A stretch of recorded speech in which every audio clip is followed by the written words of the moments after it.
Gaya-gaya po tumaya yung mga House of Representatives na ano yung TRICOM.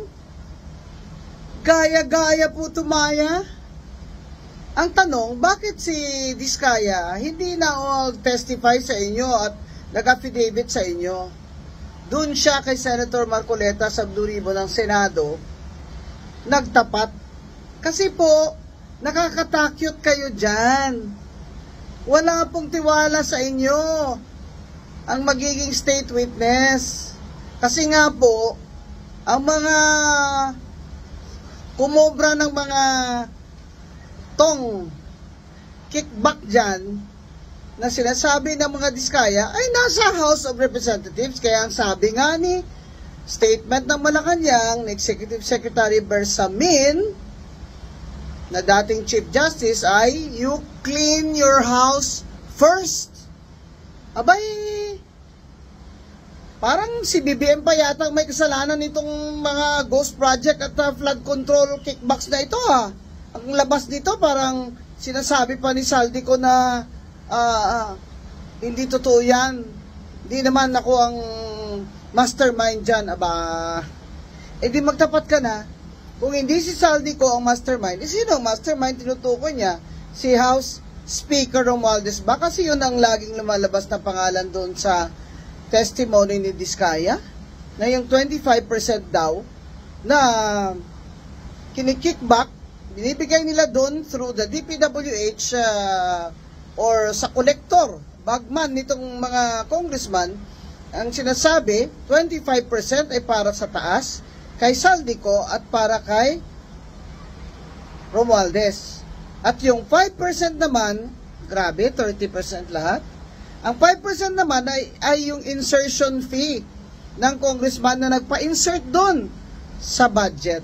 Kasama na dyan si Congressman Romulo ang binanggit ni Diskaya. Abay, insertion fee, alam mo, ang sagwa pakinggan ha, insertion fee. Ibig sabihin, siningit mo lang dyan sa General Appropriations Act. Siningit mo lang dyan sa national budget. Kuha ka na ng 5%. Sa 1 bilyon, magkano yun? Ha? Sige nga, magdudamat na nga kayo dyan. Grabe. Grabe na ang galit ng tao. And justified anger. Pati si BBM, naiyak na sa kanila. Parang nagsisikap naman yung isa, hindi ba? BBM, hanggang doon lang ba? Hanggang dito lang ba tayo? Pa-investigate. Pailan nyo na yan. Tama yung ginagawa ni Secretary Dizon. Stop lahat ng flood control budget ay huwag ipasok sa 2026. May 2025 pa. Parang akala ng mga ito, makakalimutan natin ito. Mga kababayan, ang issue sa 2028 sa pagpili ng presidente ay korupsyon. Sasabihin na naman nila si Sara Duterte may korupsyon din sa 125 million na confidential funds. Hindi nyo pa yan napapatunayan at contrary pa dyan ang statement o report ng Commission on Audit na hindi pa sila final dyan sa confidential fund, pero itong kay Diskaya, bilyon at nanggaling mismo sa ating General Appropriations Act. Sino naman po talaga ang bossing ni Saldico? Sino naman po talaga ang mastermind ng budget ng 2025? Hindi po ba ang Speaker at ang kanang kamay niya, si Appropriations Chair Saldico? Kaya tama po sabi ni BBM, clean your house first. Sabi nila, si Diskaya, nagsisinungaling yan. Itong mga congressman na may malis ha, pati ba naman yung notaryo ay pupunahin nyo pa? Grabe kayo. Para lang mahanapon nyo ng butas si Diskaya. Pwede hanapin nyo yung attorney Ray Sigobiense na yan. Dahil sigurado ako, kilalang abogado yan. Hindi po yan fly by night, may opisina po yan. At yung notaryo niya ay hindi po expired. Alam ko po yon dahil pinahanap ko kung kailan ang expiry. But sir, for the record lang, sa susunod na pagdinig, inaasahan pa rin po ba natin yung participation po ni Senator Marcoleta and yung ilang mga welcome pa rin pong mag-participate si Senator Jinggoy until may complaint po sa kanya na nasasangkot? All the senators, kasi ang membership ng Blue Ribbon, 17. Kasama ako doon. Plus ex officio na 3 na lang naiwan kasi ex officio ako. So, bali ilan yun? 3 lang yung o 4 lamang yung senador na hindi members who can also participate. Ano? Now, yung minority representation, iwanan namin sa kanila, bibigyan lang namin sa kanila yung numero. Ito yung inyong number of slots sa membership. Kayo rin ang bahalang pumili kung sino yung vice chairman. Sa ngayon, ang vice chairman sa majority, si Senator Erwin Tulfo. Because he requested me to be the vice chairman. And I agreed. So, hingi rin kami ng isang vice chairman from the minority group. Kung sino man yon, hindi ko alam. Ang dating vice chairman yata, Senator Bato at saka si Senator Bongo. Now, if they would like to elect a new vice chairman, pero nilimit ko na lang sa 2 vice chairman. Katakot-takot na yung mga vice dito eh. 3 yung vice chairman sa Blue Ribbon. So sabi ko, 2 na lang, isang majority, isang minority. Pero wini-welcome pa rin po natin yung participation ng ilang Because they are nasasangkot. senators. Until po may complaint or case na ipa-file against them po. Tsaka po, Maski merong cases filed, they can still participate because that's their right. Until convicted, wala na silang karapatan kasi convicted na. Sure. Final conviction, Okay na. meaning Supreme Court, yung affirmed by the Supreme Court. Okay. Okay, before Mean, sir, sabi nyo, hindi pwedeng minosen yung minority block dahil 9 yung members. Ilan na nga kailangan, pwede nang magpalit, Yun ang diba? sinabi ko kay Senate President. Sabi ko, 15 tayo, siyam sila. Huwag mong minosen yung 9. And ang attitude din ni Senate President, ito na pag-usapan natin, huwag natin baliwalain kasi mga kapwa senador yan. No? Tratuhin natin sila, ikaw, kasi you are the Senate President of the entire Senate, of all the 23 other senators. Dapat yan, and he agreed, ganyan naman talaga yung attitude niya, no? Na hindi po pwedeng Senate President ka lang na majority. Pero ito pa yung isang, with a warning, manipis yung 15 against 9. Baka bukas makalawa, ikaw naman yung kinuko. No? Kaya yung naging biruan nga dyan, wag mong kukunin majority leader si Joel Villanueva kasi 2 beses ng majority leader yan na nakuko yung kanyang Senate President. Pero so, doon sa Aminado naman siya eh. Kaya ito si Senator Alan Peter, gusto niya i-volunteer na majority leader si Joel. Kay Senate President Tito. Pero so, doon sa naging complaint These are kahapon, light moments lang ito. pero doon sa naging complaint ng minority, doon sa naging decision tungkol kay Bryce, sa tingin nyo, doon napakita rin yung mahusay na leadership ni Tito Sotto na ang naging ending, pinalipat sa Pasay City Jail. Yes, parang sabihin natin Solomonic, ano? Pero temporary yun eh. Kasi pag-uusapan nga namin, after ng hearing sa Thursday, or even before, kung hiramin siya ng House, ang recommendation ko nga is diretso na lang dito sa Senate. Mas mainam na rin dito, at least wala na tayong gastos sa gasolina pag may hearing, ano? May escort pa. Mas mainam na nandito kasi meron naman kaming facility rito eh. Okay, Maan. Sir, sabi nyo kasi kanina, hindi lahat priority na imbitahan yung mga contractors. Sino lang po yung priority sa Webes na harap? Pag-usapan pa namin mamaya. Kaya nga, pakawalan nyo na ako kasi may meeting ako. Sir, pahabol daw isa si Malu. Sir, kasi sabi niyo na mayagpag yung mga diskaya 2016 to 2022. Sir, senador po kayo nun, hindi niyo po natunogan that time? Hindi namin kilala si Diskaya noon. Ngayon nga lang nagsulputan eh. Okay. Kasi yung contractor hindi pa naman lumalabas kung sino-sino, di Sir, ba? pero yung pagsisingit sa budget? Marami na ako na-check noon eh. Siguro nabawasan lang. Marami ako na kaltas noon, year in, year out. Okay. Sa budget ng DPWH. Marlon, may pahabol? Sir, sa dami niyo pong inimbestigahan na anomalya sa gobyerno, irregularities, paano niyo po irarank tong flood control scandal na to? One of the most challenging ito, actually. Kasi complex at saka masyadong widespread. Kaya hindi mo alam kung saka tutungo kasi nakakahilo. Kung ano yung uunahin mo At saka, basta medyo maski nga si Secretary Dizon, overwhelmed siya eh. No? Sabi ko, sama niya sa priority niya yung barbershop. Kasi mukhang hindi na nagpapagupit yung mama. Is it also the worst that you've seen so far? I think so, yes. Even worse than yung Napoles na, yun din ang observation ni Secretary Dizon sa kanyang, based sa experience niya. At sir, panghuli na lang sir, ngayon kayo na ni Senate President Soto nasa posisyon, do you think mapapabilis na ho yung completion ng Senate building? Wala si Mabe, ako na nagtanong in behalf of Yes, we elected Senator Loren na siya yung accounts chairman. At tubilis siya, sabi ko, tulungan na lang kita. Kasi ang tradisyon, pagka Senate President pro tempore ka, isa lang yung committee dapat hawakan. So pinag-iisipan pa nga namin na bibitiwan ko yung electoral reforms. Kaya lang, napag-usapan ako ni Senate President, meron siyang bill sa party list. No? So kayo pa rin?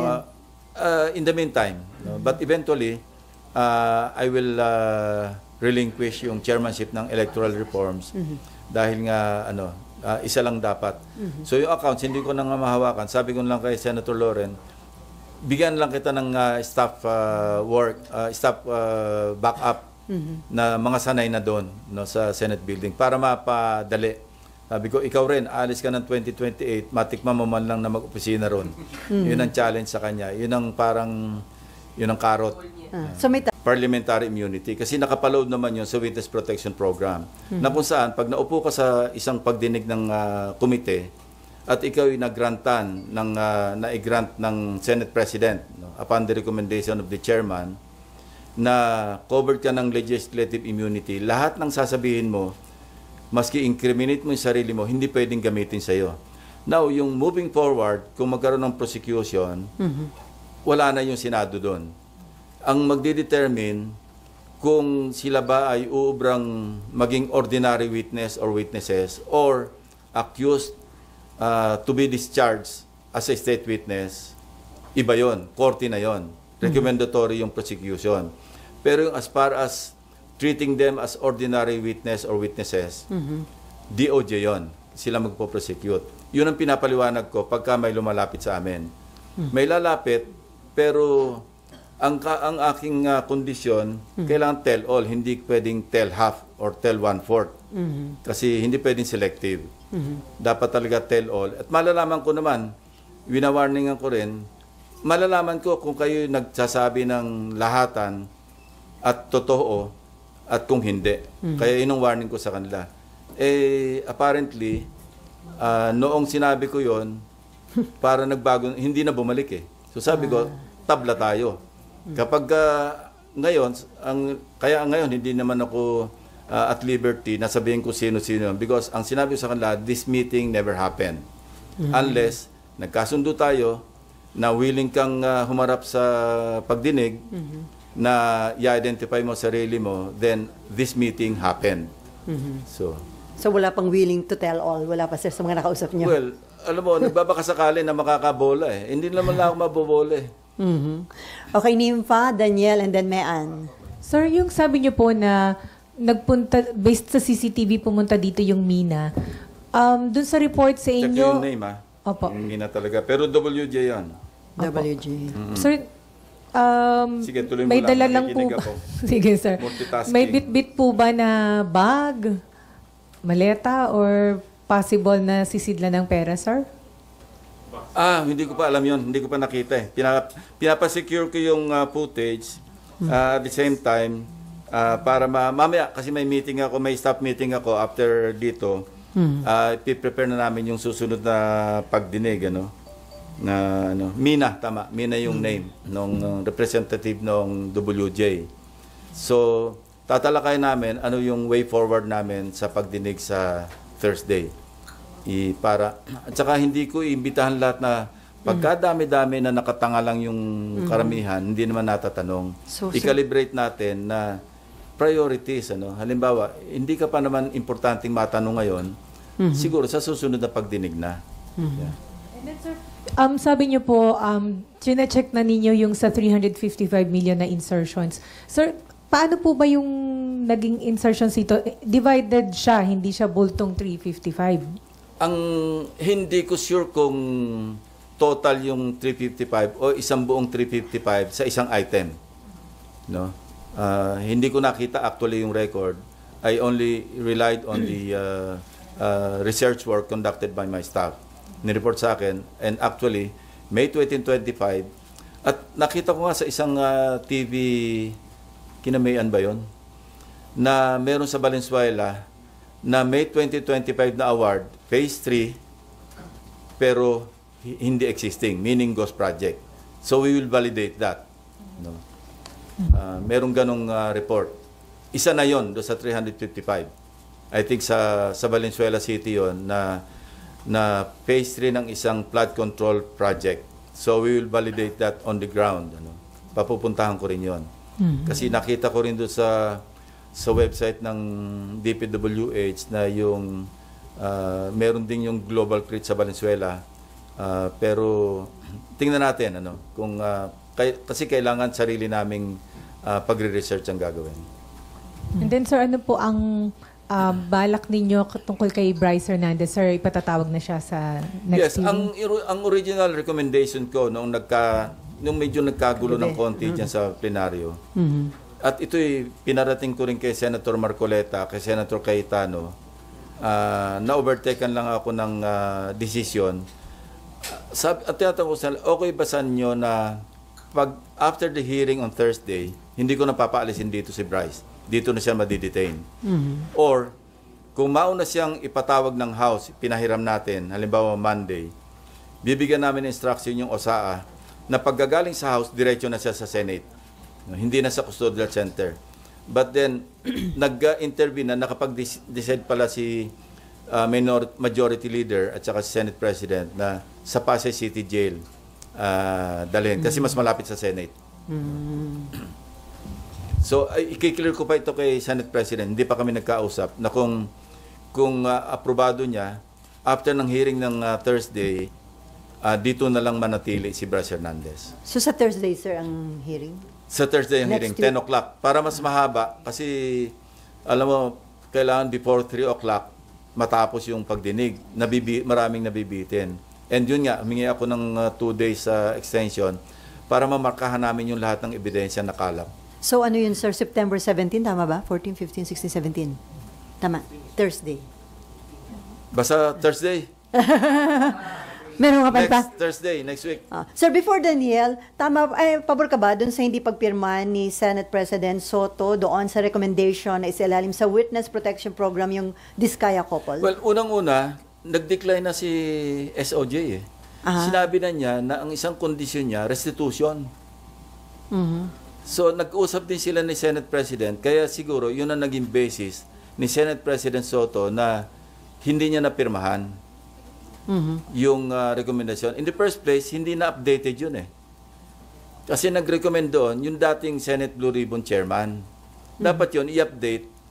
Kung i-affirm ko yun, ako yung magbabalidate, ako yung magpipirma bilang new chairman. Hindi na. Outdated na yun eh. Pero dahil nga nagkausap sila nasabi sa akin ni Senate SP President, na nagkausap sila ni Secretary Boying Remulla. At yun nga, hindi raw papalusutin. So, anong use na i-endorse mo pa yun? Di ba? Pero sa tingin nyo, qualified hindi yung mag-asawang Diskaya, sir? Kasi nag-retract sila eh. Pagdating sa House, iba naman ang sinasabi. So, how can they qualify kung hindi definite yung kanilang testimonya? Pag nasa House, iba sinasabi. Pag naandito, iba. No? So, anyway, titingnan natin. Baka dumating yung punto na pag naandito sila, mag-tell all, i-evaluate natin. Hindi ko sinasabing definitely, pwede nating endorso sila sa Witness Protection Program. Pero kung parang opportunistic lang yung kanilang pakay para sila'y malibre sa kaso, at saka hindi namin call yun eh. Call yun at saka kung susundan natin yung proseso, unahin na muna natin yung magkaroon sila muna ng legislative immunity. Matetest natin yung kanilang credibility as a possible state witness kung depende sa kanilang testimonya. Kasi kung merong magpa-fact check sa inyo, magagaling kayo mag-fact check, at merong kulang at meron silang inumit doon sa kanilang testimonya, pwede hindi sila pumasa as a state witness. No? Kasi ang isang ano dyan, of course, pwede silang pumasok, possible, pero hindi tayo sigurado. Doon sa not the most guilty. Second, yung materiality ng kanilang testimonya na kayang i-corroborate ng independent evidence. Yun yung mga patakaran eh. So kung meron silang tinatago, papayagan ba natin para lang maligtas yung sarili nila? Ang laki rin ng kanilang dapat pananagutan, di ba? Okay, Danielle, and then Mean, and then John, and then Marlon. Hi sir, good morning. Sir, marami ng mga characters na lumalabas doon sa flood control scandal. Pero sir, sa tingin nyo ba, sino ba yung somehow na parang maging state witness? Sa nakikita nyo, sir?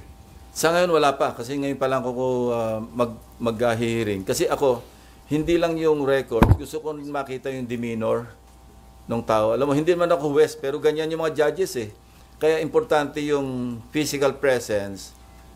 Minsan yan, di ba, pag Zoom lang, hindi mo pa makita kung ano talaga yung kanyang demeanor eh.